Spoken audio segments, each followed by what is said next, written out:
Tribe, it's Veronica Jones here at the Life Coaching Co. And today my special guest is Cassie. And Cassie is an associate director in the education sector and she's based in New South Wales. Now, Cassie has kindly volunteered her time today to join us and she's going to share her experience on the coaching journey so we can get a real peek behind the scenes as to how things played out for her. So without further ado, I'd love to introduce you to Cassie. And Cassie, welcome. Thanks for joining us today. How are you? I'm very well. Thanks, Veronica. Thanks for having me. Oh, thanks for joining us. So why don't we kick off and just start, if you would, by just sharing a little piece about who you are and how you found yourself, venturing into this journey of coaching with me. Alrighty, so I've been in the education sector for about 32 years now, and it's an absolute passion of mine. I love working in schools with teachers, kids and families, but I found myself in a position where I had been living internationally for 20 years, and I came home at the end of 2018 and essentially had to restart my career without the contacts that I had built up over such a long time abroad. And I found myself in a position where I found the job that I love. I absolutely adore my job. I love everything about it. But I felt a little bit of imposter syndrome because I was coming in as someone who was completely unknown in our education system, which can be really tricky. And so I was second guessing myself a lot of the time about whether I was actually on the right track or whether I was actually the person that I felt I was portraying myself to be. So there was a lot of self-doubt. And I just got to that point where I thought, you know what, I need a coach. I need someone with an outside set of eyes who doesn't know necessarily everything about me and so perhaps could see things a little more clearly. And that's how I got into the search and found you. Well, and I'm so pleased you did. I feel like it's a double blessing, for us meeting, because I feel like there's a real sisterhood when we get into coaching and when we can support each other, as women on, our journeys in life. It's like we're all winning, right? Yeah, absolutely. Yeah. So in terms of what you felt was missing when you started this coaching journey, what do you feel like was maybe the biggest challenge for you in terms of finding like this missing piece? Honestly, I think there was a big piece of self-worth missing for me. So I feel like, I'm a mum of 3 young adults now, so my child rearing is essentially done. I don't have that job anymore. I found myself wondering if I'm good enough. Am I actually worth the time and investment that people spend on me? And I think that was really the missing piece for me was, am I actually good enough for doing what I'm doing? Makes sense. Thanks for sharing that. Look, as a recovering A-type personality, I know the sense of, wanting that control to sort of have all the answers, like, am I doing this right? What about this? And we can't have all those answers all the time, right? And it's when we get to, work on that piece where we can control our internal world, that's where we can really, have the power in our lives and we control our thoughts and feelings. And that's where it all is. So I guess for you, what was it for you at that point that brought you to say, like, okay, I've really got to do something about this now? My philosophy in the last year or so has been, look, we get one life. This is it. This is the only life we have. And if I continued to sit on the sidelines and be anxious about my every move and question my every thought, then I wasn't really living life. And so for me, it was about, this is it. This is my life. And I have to get out there and smash it as hard as I can, really, and get to where I really want to be. Yeah. No time like the present. You've got to get started. That's it. You have to. And the other thing too is in terms of what might have been holding you back just from making those changes, you identified you wanted to do that. What do you think was just holding you back at that point from making the changes you wanted to implement in your life? I would say fear, just fear of the unknown, absolute fear and uncertainty and taking risks. And I think for me, what the coaching did with you is in my professional life, I'm more than happy to take risks and I model risk taking all of the time, super confident.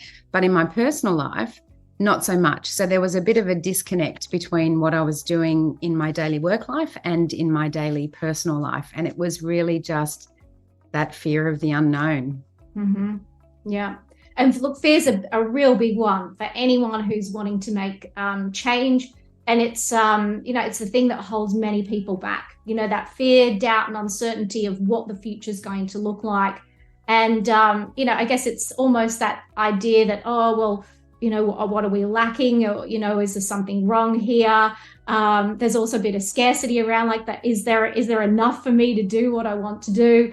And yet, the truth is there's abundance all around us. And certainly the opportunity to reach out to a coach and partner up in that sense so that you can shift the fear into a place where you feel there's some empowerment in what you're doing.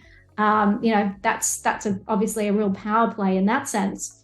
I guess the other thing I was wondering then is for you, what kind of piqued your interest in coaching? Because I think a lot of people sort of talk to me and, they'll think about maybe therapy or, they might be doing some group kind of training. For you, what was it about coaching that really piqued your interest? For me, coaching is more, it's less about therapy and it's more, well, it's not about therapy.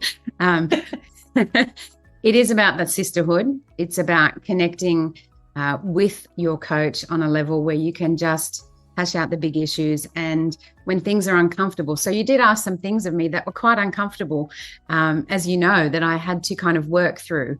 But a coach provides you with the strategies and the scaffolds that you need to be able to make the leap across that gap in your own thinking and learning. And I think the coaching questions and your style of coaching really made it easy for me to take that leap because I knew that you would ask a challenging question, but then you would provide scaffolding or perhaps some thought ideas or some strategies to bring that into focus and break it down into chunks that made it manageable and took away any kind of fear or uncertainty. It was a guided process, and it wasn't you pushing ideas, it was you eliciting ideas, sometimes painfully from me,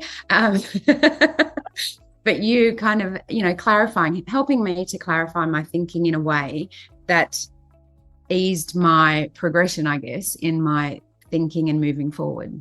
Well, that's awesome to hear. And, for anyone who's considering the coaching journey, there can be, I guess a thought process around coaching or therapy. What's the difference?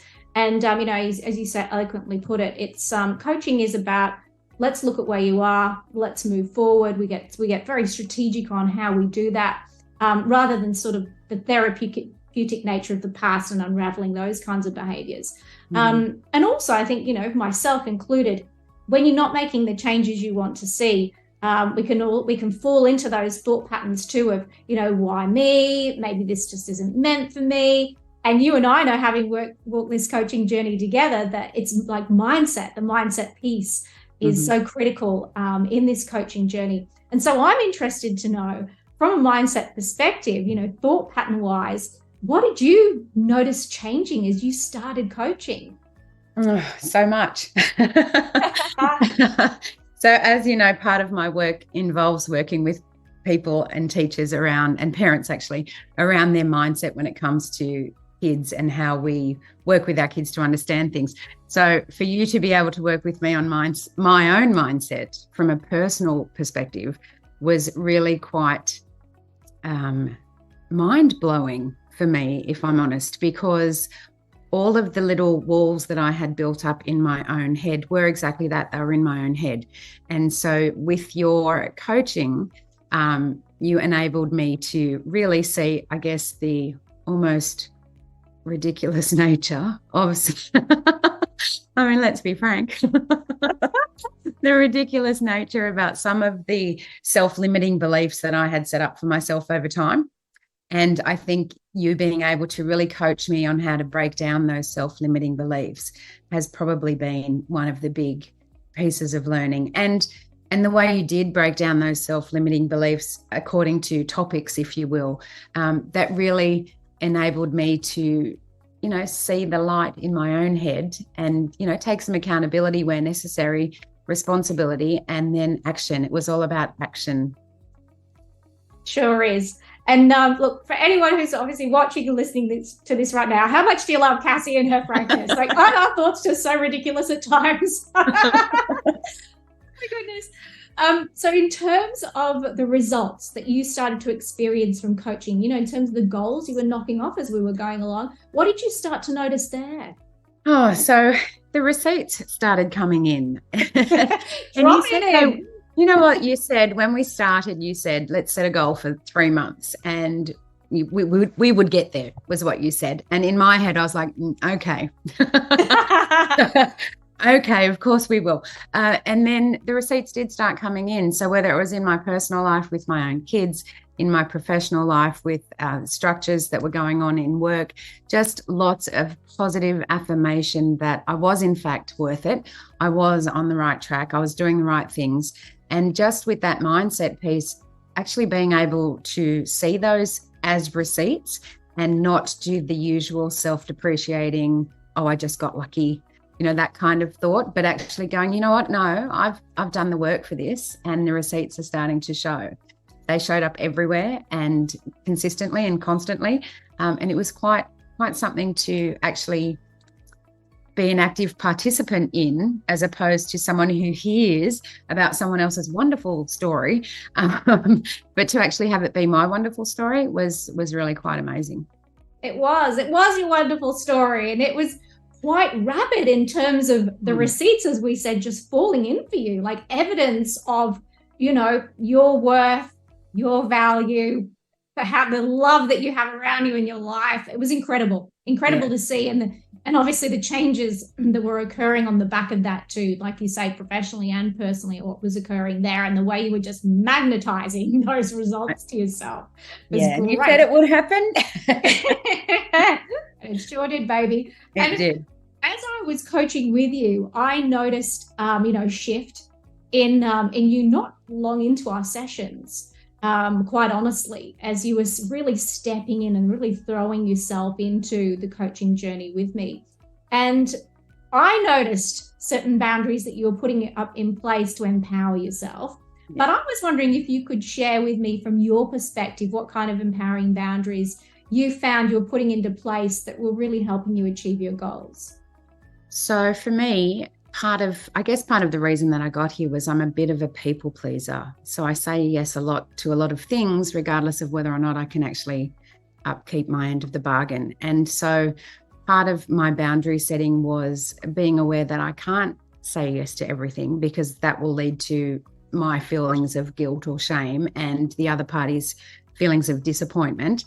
And so my boundary setting was around what can I actually achieve, what is achievable and what isn't. And when it's not, me saying no is not a personal thing against anyone. It's just a recognition that this will tap me out. At this point, I need to tap out and say I'm kind of done.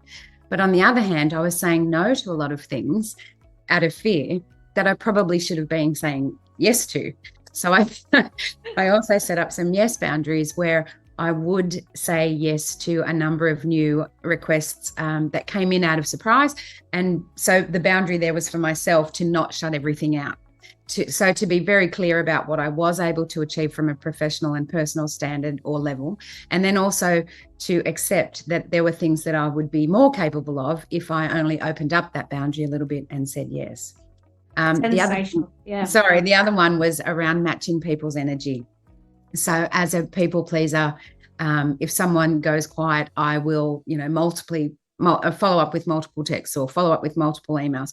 And it was about me recognizing that that's not about me. They've got stuff going on. So rather than follow up continuously, just match the energy, be there and be ready to participate, but match the energy and don't overwhelm myself with trying to figure out what someone else may or may not be thinking. Does that make sense? Absolutely does. Incredible stuff. And what I'm interested to know, because I think for a lot of people, boundaries can be quite scary. They think, oh, but if I do this, I'll ruffle feathers, if I put a boundary in place. So would you mind sharing your experience, maybe just if you reflect on one of the boundaries you put up and how the person ended up reacting and kind of how it all panned out? Yeah, so I had a situation, it was a professional situation where one of my people that I work with had requested several meetings in a short frame of time. And part of my work is that I'm on the road and traveling a good deal of the time. And I found myself kind of between motel rooms or in airports, in waiting lines to pick up hire cars and what have you, trying to have meetings with these people. And what I found is that the meetings weren't worthwhile from my end because I had no capacity to take notes or I had no capacity to know what I was doing. And so I did start to push back a little bit and say, this is just not going to work for me because of travel or, scheduling or what have you. Now, I thought that they would be really upset about that. And in fact, what they said was they gave me an apology for not respecting my time. Wow. And recognizing that perhaps they had asked, a little too much and thanked me for being very clear with that. So that's something that the boundary setting has helped me understand, is that to be clear is to be kind, as Brene Brown talks about. Yes. If you're clear and kind with your boundaries, then people will, what in my receipts have shown me, that people will absolutely accept that and work with you. Absolutely. This is great. Well, thanks for sharing that, because I think there's a lot of angst around boundaries. And for anyone listening and watching now, let's get the empowering boundaries set up for ourselves, because it just keeps everyone safe. And before you know it, it's smooth sailing for what we want to achieve and also for what they want to achieve in terms of their interactions with us. So it's a win-win. Yeah, absolutely. It really is. It's hard. It's really hard when you haven't done it before, but it's definitely worth doing. For sure. And you've mentioned, a lot of evidence that you were sort of seeing within the coaching journey with me. For you, though, as we were traveling through this program together, I wondered if you could share what you felt was a real standout moment for you, or maybe an aha moment where you thought, oh, that's a breakthrough. Oh, gosh, I think there were several breakthroughs. Do I have to just pick the one? There were several breakthroughs for me, and I guess probably I can't pinpoint it to one, but it's because it was a cumulative process. But for me, it was when we were talking about things to be grateful for. And that was very early on in the coaching journey. And you talked about, let's talk about the wins that you have and things that you're grateful for. Now, my go-to was the big things. I was grateful for the big, whatever it might have been. And the aha moment for me there was when you said, well, hang on a second. Aren't you grateful that, you have 3 kids with you? Aren't you grateful that you woke up this morning and you're healthy? Aren't you grateful for, the joy of the day? And yeah, the answer is yes, I am grateful for that. But I had not stopped to think about those small moments of gratitude. And I think that was a really big shift in my mindset, if you will. That's great to hear. And for so many of us, we often think, oh, well, it must be the great big things the things we must be grateful for, the great big successes we must celebrate. Sure, please do celebrate them and be grateful for them. But let's not forget that it's all the little wins, all the little successes, every little thing we can be grateful for along the way that, takes us big picture to the big goal, to the feeling of feeling whole and fulfilled in life. And it's all of those incremental little, successes and movements along the way that creates that for us. So I'm thrilled that you had that outcome there on that front. I think that was incredible for me. It really was. That's great. And as you were moving through this program, I've mentioned this, I saw massive shifts in your transformation, which were absolutely stunning, professionally, personally, the whole gambit of what was happening, the way you were communicating with people, you were having these wins in schools. It was absolutely transformational, really. And, what I noticed as well in this process was that you made it okay to put yourself first. That's something I picked up on. I was like, this is it. The switch has been flipped. Cassie's putting herself first now. And it was like, it was okay for you then, the judgment was dropped. And also I noticed this lightness to you, and you were trusting people and situations. And like I say, you were literally magnetizing people to you and the outcomes to you that you wanted. So that's my quick reflection. But from your perspective, what does it feel like now to be on the other side of this coaching journey? Wow. That's a really big question. So for me, it is about being okay with putting yourself first. And if I can speak just for a moment as a woman, you get to this place and you're very used to doing things for other people. You really are. Whether you're a mother or a career woman or whatever life you choose to have, you do tend to take up more of the nurturing, more of the giving. And as a result, you tend to forget yourself. And it's a little bit like oxygen masks on airplanes. We have to put our own on first before we can be of any assistance or help to those people around us. But there's a massive amount of guilt. Now, I don't understand where that guilt comes from or why it's there, but it's most definitely there. For me, putting myself first allowed me to be in a better headspace to deal with things that were difficult when they cropped up, or to deal with people who were perhaps having a bad day.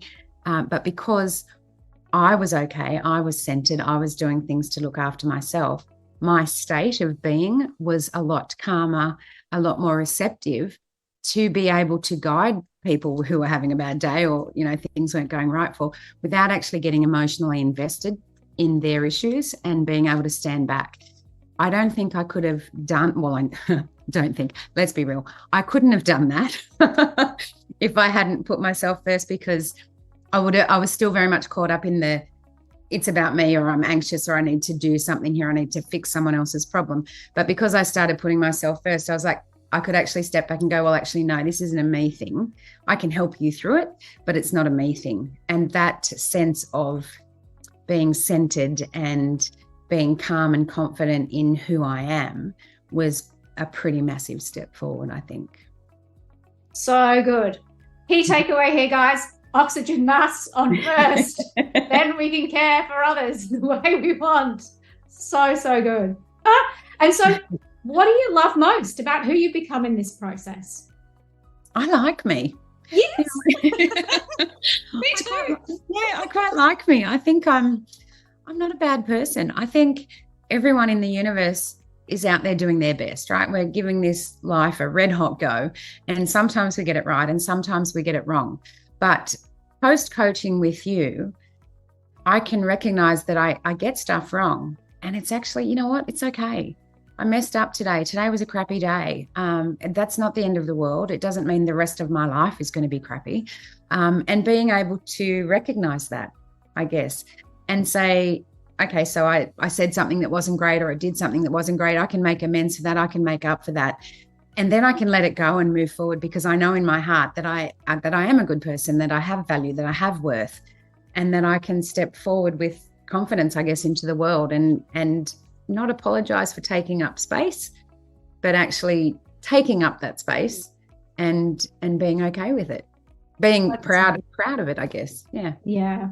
And in terms of your professional life, you and I shared how that impacted that in terms of the clients you were working with, which was awesome.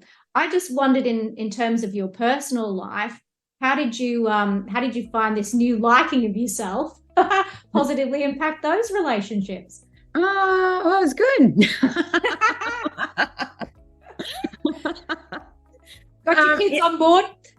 Kids are on board. I found, okay, so I guess I said at the beginning that there was a bit of imposter syndrome in there. And I think part of that personally was in my professional life, I have a persona, if you will, and I love people and I love what I do, and it's not an act and it's not false, but there was a part of me that had set that aside for professional, that part of me, that appearance, that whatever it might be. And in the personal life, it was kind of the downtime, and that wasn't really fair to the people in my personal life. So I think really from the coaching with you, it was around accepting that this is me, and I'm going to be me authentically all of the time. And as a result, people are coming, I wouldn't say coming back, but coming into my life in really positive ways. It's almost like you said it, like a bit of a magnet, people are showing up and doing things and just being there and showing up in a way that I don't know that was happening before. Yeah, it sure does. Well, I witnessed it every step of the way. So this new level of self-awareness, around the self-love, self-appreciation, self-worth, all these sorts of things, you've gained this incredible awareness now. And I just wondered, what are you going to do now? Post our sort of coaching journey, what are you going to do with this new level of awareness? Well, I'll come back for more coaching. Yes. Obviously, because I miss you. Yes, me too. For me, it's about just continuing to step authentically into who I'm becoming. So again, as I said, my kids are now young adults, and my mothering. is kind of done. And so now there's a reevaluation, if you will, or a imagining of who I am. And I think that the coaching that I've done with you has placed me in a really strong and confident place to reimagine who I am, first of all, and then to authentically step into that and take ownership and take control and be caring and kind and all of those things, but just continue to move forward. So continue to recognize when negative thought patterns turn up and use the strategies that you've given me to break those down. Recognize when problems seem incredibly enormous, but using the strategies that you've given me to break them down into their smaller parts, make them achievable. So I feel like the strategies, and because they're so crystal clear and easy to follow, the strategies that you've given me are now a part of my daily habit, if you will, so that when something comes up, I'm not floundering and going, oh, what do I do with this? This is a red hot mess. I can actually go, no, stop, take a moment, breathe. Let's have a look at some strategies and break it down. And so I feel like you've gifted me, essentially. You've gifted me with a set of skills and strategies that I will continue to use as I move forward into whatever the next part of my life is going to look like. Oh, that's beautiful. I feel like you've got the paintbrush now, and as the artist of your life, you're like, this is my masterpiece, you know? I've got the paints now, and here we go. Yeah, whereas like before I was just throwing paints at a wall. What advice would you give now to someone who's thinking about coaching, maybe sitting on the fence? What do you reckon you'd say to them? Oh, God, just do it. Absolutely do it, because you don't know what's really in your head until you have someone like Veronica really help you bring it forward and talk you through it, and sometimes talk you off a ledge, but also provide strategies. I just, it was something I toyed with for a while before I actually got into it, and I only wish that I had done it sooner, because the skills and strategies are incredible. And where I am now compared to where I was, 3 or 4 months ago, it's just chalk and cheese. There's no comparison. I'm not finished, and I think we never are. I hope we never are, because then we'd be dead. But if you are on the fence and if you're unsure, do it. Just take the plunge, because you won't regret it. You'll learn so much about yourself. Not all of it will be easy. It won't be, but it will all be very worthwhile. That's so true. And this kind of work that we do, when we go deep and we work on personal transformation, I think the idea of it being easy would be like, well, why do it anyway then? You want to have a bit of challenge in it. Why do you go to the gym and work with a personal trainer and you got to push, right? Because you push through that to get to the next level. Yeah. Same deal with personal development. And yeah, it's an ongoing journey, of continuing to level up and improve and grow and contribute. You're spot on in that sense. So yeah. I'm with you, always evolving. So I just wondered now, if you were to describe yourself in 3 words, how would you describe yourself now, post-coaching? Ooh, I would describe myself as lighter,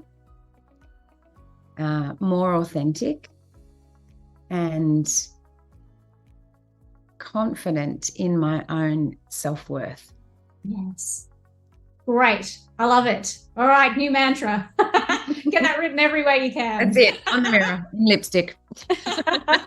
Sensational. Is there anything else you wanted to add as we bring this interview to a close? No, I want to thank you again for your time that you spent with me. I hope you did, had such a great time coaching with you, and you really did help me to see what was probably already there, but had been hidden under a lifetime of experience and disappointment, all the hard stuff. And you really made it a joy. You made it easy. Even the hard things, you made it easy for me to bring them out and talk about them and move forward and make a strategy for that and move forward. So I can't thank you enough for the time that we spent together. Thank you. Well, it was absolutely my pleasure. And, as I said in the beginning, the double blessing, it's a sisterhood. Absolutely. Well, on that note, then I'll bring this to a wrap and say thank you so much, Cassie, for joining us. And for everyone who's tuning in today, if you're looking to level up, one or more areas of your life and you'd like to have a chat about what coaching, can do for you, please do reach out to us at The Life Coaching Co. You can head to www.thelifecoachingco.com.au, or you can check us out on Facebook, facebook.com/The Life Coaching Co. Or of course, you can head to Instagram as well, where we're just at The Life Coaching Co. So until next time, everyone, take care of yourselves, and remember, master your mindset, secure your success.